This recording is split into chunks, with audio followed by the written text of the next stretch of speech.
Students, last class के अंदर हमने काफ़ी कप्पू लेसन नंबर 5 पार्ट 1 करके उसमें पढ़े थे हमने कृतिकारर परिचय, वर्ड्स मीनिंग और पाठ प्रवेश। उसके बाद में कुछ लेसन हमने पढ़ा था जिसके अंदर स्टूडेंट्स अपने रिटायर्ड हेडमास्टर के घर जाते हैं और हेडमास्टर बहुत खुश होकर उनका इस्तकबाल करके घर में बिठाकर बातें करते हैं। तो बच्चे अपने ज़िंदगी के बहुत सारे मसाइल को उस उस्ताद के सामने बताते रहते हैं। उसी दरमियान उस्ताद उन बच्चों से कहते हैं कि थोड़ा देर रुकिए, मैं आपके लिए अच्छी कॉपी बना कर लाता हूँ। यहाँ तक हम लास्ट क्लास के अंदर पढ़ चुके थे। अब आज के इस वीडियो के अंदर क्लास में हम इस लेसन को कंप्लीट कर रहे हैं। और जैसा कि आपको लास्ट वीडियो में भी हमने बताया था कि आपको समझने के लिए हमने लेसन और पोयम को उर्दू में आपको पढ़ा रहे हैं, तो आप समझकर कन्नड़ को ही ज़्यादा ध्यान देना है, क्योंकि आपको कन्नड़ में ही एग्ज़ाम लिखना होता है। तो कन्नड़ में ही आप याद करेंगे, कन्नड़ में ही आप ज़्यादा मेहनत करके स्कोर करेंगे। तो आपके एक कॉन्सेप्ट क्लियर होना है, लेसन क्या है, पोएम क्या है, आपको पूरा एक स्टोरी कहानी समझ में आ गई तो आपको क्वेश्चन आंसर्स वगैरह बाय हार्ट करने के लिए आसान हो सकता है। इसी चीज़ को सोचते हुए हमने पूरे 10th के सिलेबस को कन्नड़ टू उर्दू और हिंदी में पढ़ा रहे हैं। तो आप इन वीडियोस का भरपूर फ़ायदा उठाएंगे रिज़ल्ट के लिए। अच्छा रिज़ल्ट आप कन्नड़ के अंदर कर सकते हैं, मैं आपसे यही उम्मीद करता हूँ। चलिए अब हम लेसन पढ़ेंगे। हेडमास्टर ಹೇಳಿದರು, हेडमास्टर बोले, क्या बोले, ಮಕ್ಕಳೇ ಒಂದು 5 ನಿಮಿಷ ಇರಿ, ನಿಮಗೆಲ್ಲ ಒಳ್ಳೆಯ ಕಾफ़ी ಮಾಡಿಕೊಂಡು ಬರುತ್ತೇನೆ। एक 5 मिनट रुकिए, मैं आपके लिए बहुत बेहतरीन काफ़ी बना कर लाता हूँ। नन्ना ಹೆಂಡತಿ ಹೋಗಿ ಕೆಲ ವರ್ಷವಾಯಿತು, मेरी बीवी जाकर कुछ साल हो गए, यानी बीवी का इंतकाल होकर कहीं साल गुजर गए हैं। ಆದರೆ ನನ್ನ ಕಾफ़ी ಕೂಡ ತುಂಬ ಚೆನ್ನಾಗಿರುತ್ತದೆ, मेरी कॉफ़ी भी बहुत अच्छी ही हुआ करती है ಎಂದು ಜೋರಾಗಿ ನಕ್ಕು अड़ुगे मनेगे होदरू, ऐसा मुस्कुराकर जोर से हंसकर, जोरागी नक्कु मीन्स नक्कु नक्कु यानी हंसना, जोर से हंसकर अड़ुगे मनेगे किचन रूम के अंदर चले गए कॉफ़ी बनाने के लिए। 10 ನಿಮಿಷದಲ್ಲಿ ಒಂದು ದೊಡ್ಡ ಪಾತ್ರೆಯಲ್ಲಿ ಬಿಸಿ ಬಿಸಿ ಬಿಸಿ ಬಿಸಿ द्विरुक्ति पद हम उसको कहते हैं। द्वि मीन्स ಎರಡು, ಉಕ್ತಿ मीन्स ಮಾತು, ಒಂದು ಮಾತು ಪುನಃ ಪುನಃ ಕೇಳಿಸಿದ ಹಾಗೆ ಹೇಳುವುದನ್ನು ನಾವು द्विरुक्ति ಅನ್ನುತ್ತೇವೆ।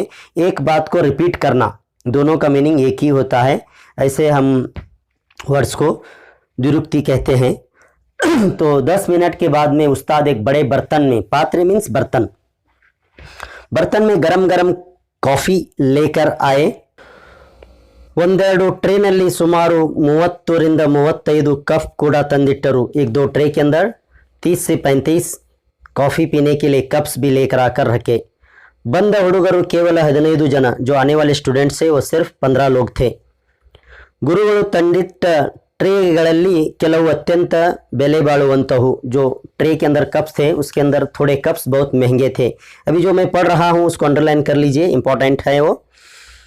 चीना पिंगानी यानी चीना की मिट्टी से बनने वाले जो पिंगानी के कप्स बहुत महंगे होते हैं। ಕೆಲವು सुंदर गाजिनವು, थोड़े बहुत खूबसूरत ग्लास के कप। ಕೆಲವು प्लास्टिक कप्पुಗಳು, थोड़े प्लास्टिक के कप थे। इನ್ನು ಕೆಲವು ಏನು बेले बाळದ गाजिनವು, और थोड़े क्या नहीं एकदम आम मामूली सी ग्लास के थे। ಮತ್ತು ಕೆಲವು ಸ್ಟೀಲಿನ ಲೋಟಗಳು, और थोड़े स्टील के कप थे।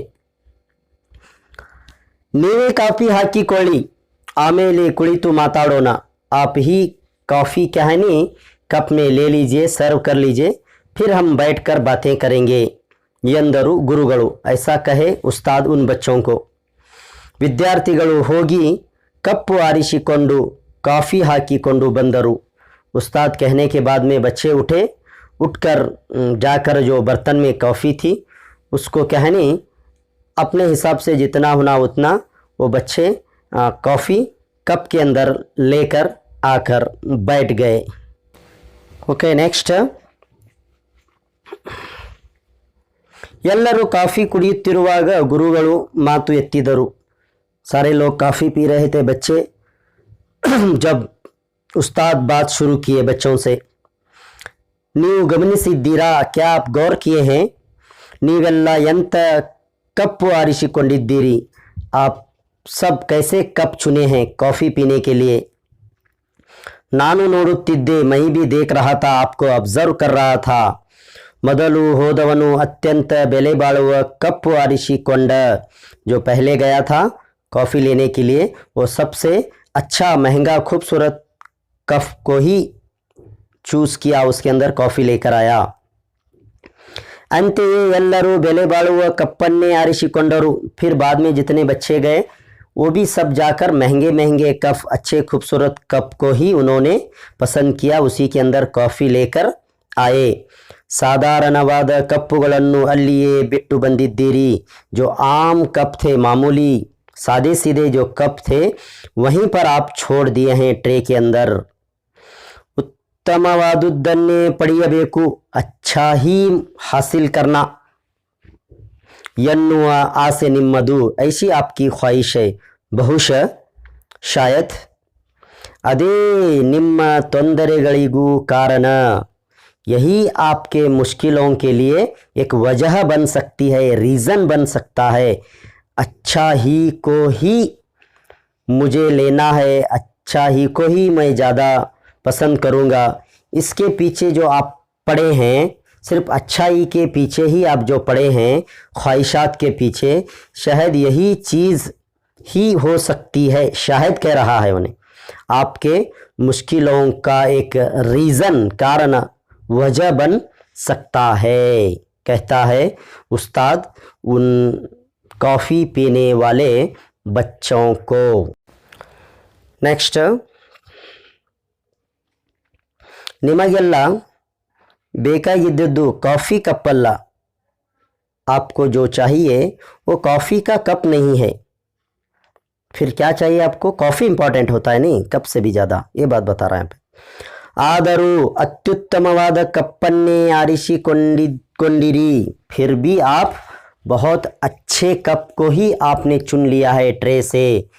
जीवन ಎಂದರೆ कॉफ़ी इद्दंते, ज़िंदगी की मिसाल इन्होंने कॉफ़ी से दिया यहाँ पे। ज़िंदगी एक कॉफ़ी की जैसा है।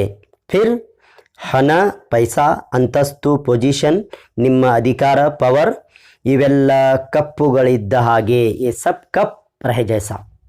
पैसा है, पोजीशन है, पावर है, ये सब क्या है, नहीं कप है।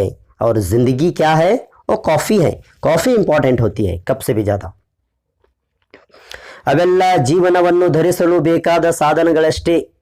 ज़िंदगी गुजारने के लिए क्या है, नहीं उन चीज़ों की ज़रूरत है, पैसा है, अहदा है, हुकूमत है, जो भी चीज़ें यहाँ पे बोल रहा।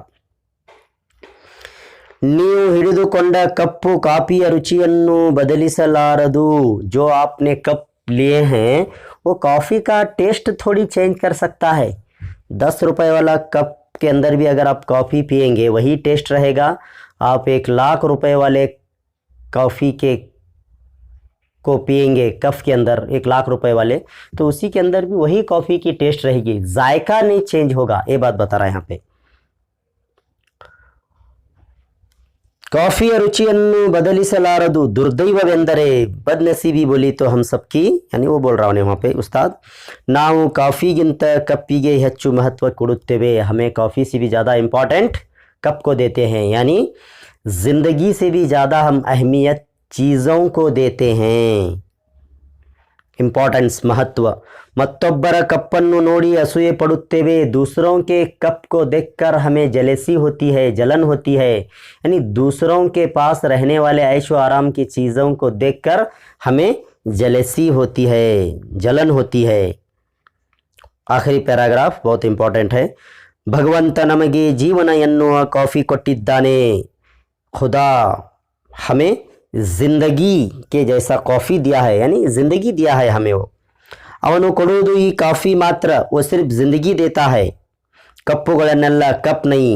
ಅವನ್ನೆಲ್ಲ ನಾವು ಮಾಡಿಕೊಂಡಿದ್ದೇವೆ वो तमाम चीज़ों को हमने बनाया है अपने लिए मुझे ऐसा चाहिए भगवंत ಕೊಟ್ಟ ಈ ಜೀವನವನ್ನು आस्वादिसी जो हमें ज़िंदगी मिली है खुदा के तरफ से उस ज़िंदगी का मज़ा लो ज़िंदगी को सही उसका इस्तेमाल ले लो ज़िंदगी का सही फ़ायदा उठाओ अलंकारಗಳ ಬೆನ್ನತ್ತಿ ಓಡಿ ಓಡಿ ये ओडी ओडी भी दुरुक्ति पद है ओडी ओडी ओडोडी होता है तो चीज़ों के पीछे दिखावे के पीछे भाग भाग कर ಜೀವನವನ್ನು ಮರೆಯಬೇಡಿ ಜಿಂದಗಿ को मत भूलो संतोषವಾಗಿರುವವರಿಗೆ ಜೀವನದಲ್ಲಿ ಎಲ್ಲವೂ ಚೆನ್ನಾಗಿರುವುದು ಸಿಕ್ಕಿರಲಿಕ್ಕಿಲ್ಲ दुनिया के अंदर जितने भी जो खुश लोग हैं उनको उनके पास तमाम चीज़ें हैं ऐसा हम नहीं कह सकते फिर भी वो खुश हैं क्यों ಆದರೆ ಸಿಕ್ಕಿರುವುದನ್ನು ಹೇಗೆ ಚೆನ್ನಾಗಿ ಆಸ್ವಾದಿಸಬೇಕು ಎನ್ನುವುದು ಗೊತ್ತಿದೆ जो मिला है